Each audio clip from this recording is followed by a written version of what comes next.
On September 3rd, 1939, the Second World War began in Europe. The Queen Mary was at sea, 2 days away from ending her 143rd Atlantic crossing. In the early morning hours of that day, her course was altered not only for the remainder of that voyage, but for her entire life over the next 8 years. In a coded message from the British Admiralty, Captain Irving was instructed to put the Queen Mary on full war alert and to pay particular attention to the threat of submarine attack. Work crews immediately began blacking out the 2,000 windows and 4 doors behind you as all the external lights above you were turned off. Additional lookouts were then posted, and the helmsman was ordered to steer a zigzag pattern to keep the ship from being targeted. Also, these lights here were turned off. The 2 most famous passengers aboard on that last cruise were Bob Hope and his wife Dolores. On September 5th, the Queen Mary arrived here at New York Harbor. She was ordered to remain in hibernation, Pier 90 here along the Hudson River. This is the Normandy, the Queen Mary, and the Queen Mary's sister ship, Queen Elizabeth, dressed for war. In March of 1940, the Queen Mary was the first Cunard liner called up for active war duty as a troop ship. Her well-known Cunard colors of black, white, and red were replaced with this coat of drab gray paint. The huge letters here on her bow and stern, spelling out her name, were blocked out to ensure her anonymity. Most of the liner's carpeting, furniture, artwork, and fragile fittings, as well as 200 cases of china, crystal, and silverware were taken off the ship. They were placed here in the Cunard warehouse for the duration of the war.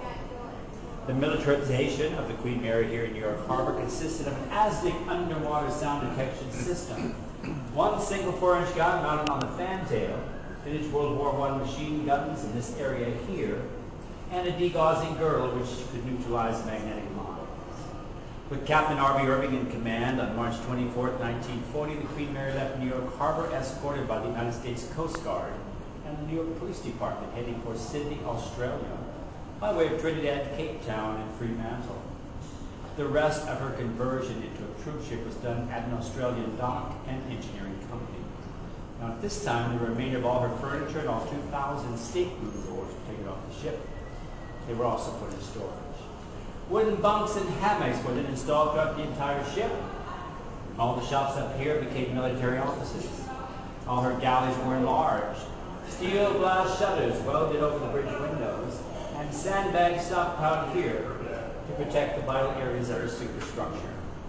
On May 4th, 1940, the Queen Mary began her career as a troop ship.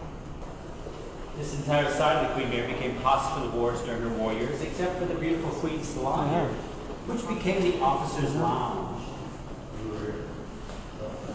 Also on this side of the ship was the main dispensary, consultation rooms for eye, ear, nose, throat, and skin ailments, and the pharmacy was also on this side of the ship. You know, I had a man on my tours on the ship in 1944. He said, Greg, we slept right here, 4 across, and all the way up and down the promenade deck.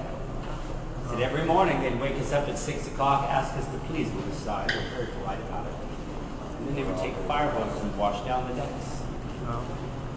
Here's our California shake shop. They make the best shakes in the world, he tells me. Their motto is they don't stop the sweet. You can't get the milk out of the straw. That was actually a first-class sitting room. First-class passengers, when they got tired of dancing in the ballroom, they'd sit in there and relax. There's a photo on the bulkhead of how beautiful that room looked back in the 30s. During the war years, we gave a 62-bed hospital ward. And here used to be the first-class ballroom. That's been gone for many, many years. A new restaurant opening up here shortly. During her war years, that used to be a 50-bed surgical ward. During the war, the Queen Mary was divided into 3 vertical and completely segregated troop accommodation areas. They were designated red, white, and blue. Every soldier who came aboard the ship was handed colored button he'd wear in his lapel, corresponding to the area he was assigned to. Come on over here. Generally speaking, the red areas from the bow to the number 3 staircase, excluding the entire sun deck above. White area encompassed everything between the number 3 and 4 staircase, included the entire sun deck. and the remainder of the ship from the number 4 staircase to the stern was designated the blue area. You see, it was a ship's standing order that all the men remained in the unit's assigned area during the crossing. But there was no need for them to move between sections. You see, every section was totally self-sufficient. The only time they left their unit's assigned area was to come here on the promenade deck to see a doctor or seek any medical facilities that were available to them. When the Queen Mary sailed, the green areas where the crew slept, the bow of the stern. Yellow is third class passengers only, blue first class, and orange second class. That's a big first class area, wouldn't you say? This is the most beloved ship for Americans when she sailed the past few years. To get a room. Round trip for 2, height of summer 1936 for 2 people was $1,070. First class smoking lounge. She sailed. There's a photo on the boat of how beautiful that was. So beautiful. During the war, on the port side was hospital wards. 16 bed for officers, 16 bed for women, and an acute medical care ward of 20 beds. In the middle of that room and on the starboard side, they put in standing bunks up 146 men across the Atlantic. This was the second class lounge. There were no doors in the door. This was the troops smoking lounge and recreation hall in their war years. I mean, their passenger years. Wait a minute. Sorry, that one threw completely off. Largest 4,000 passengers. I don't know about you, but I always thought the whole idea of going on a cruise was a few nice people, you know, not a lot. Yeah. No children. Weapons drills were held twice a day, so the men were well prepared in the event the ship was fired on by enemy guns. And as a precaution, when the Queen Mary left port, she never took the same route twice. Even her captain wasn't aware of the exact course she'd be taking until after they passed the Admiral's lightship. It was then the captain would open the sealed orders given from the shipping office, pass the information on to the navigator, and then order the helmsman to start that zigzag pattern. By the way, look over the side, you're 85 feet above the water line out there. Last voyage, there were 235 passengers coming back from Europe when the war broke out in Europe. And as I said, Bob Hope was the most. I guess the first time he ever did a USO show was at the main ballroom. Really? What better way to cheer up people than do? This is the sun deck right here. It's where you'd sit in your lounge chairs. Well, back then people liked to walk. Put on your gorgeous gown, lady in your beautiful hats. You know, the man would be in his tuxedo. That was the chief gunnery officer's headquarters during the war. He was in control of a wide array of weaponry from his office there. Here on the sun deck were 5 20mm guns, 4 rocket launchers, and 1 3-inch gun. The fear of German attack was always present amongst the troops, so the daily firing of guns was done just as much for morale purposes as for gunnery training. Let's go on the starboard side. Beautiful shot of Long Beach Harbor. Oh, the wedding is right down there. Oh, good. We can stay down there.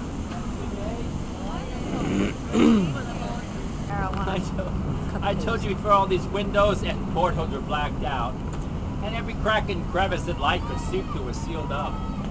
So that at night, with all internal light contained, all external light turned off, Queen Mary could pass through dark waters as swift, silent, and undetected as a graveyard spirit.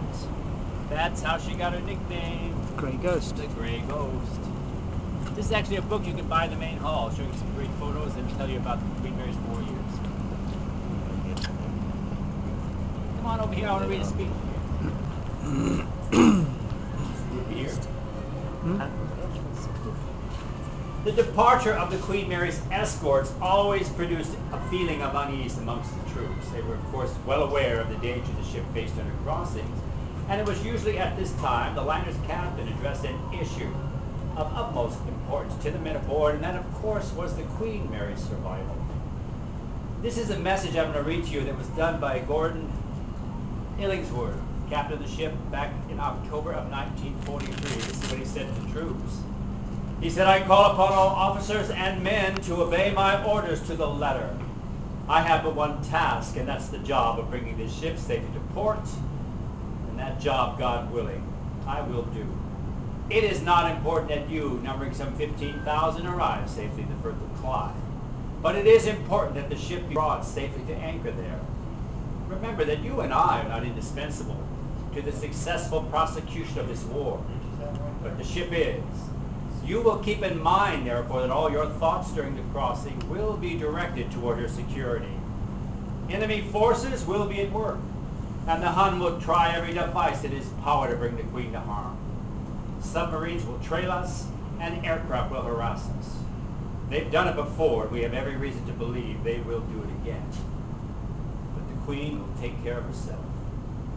From now until the moment you depart, think in terms of the ship. Treat her gently and do not abuse her. She stands ready to do for you what she's done for thousands who have gone before. Keep her confidence and do not betray her by carelessness or misdeed. Do these things, and the ship will bring us to the mouth of Clyde by Tuesday next. So help us God. Quite a powerful speech.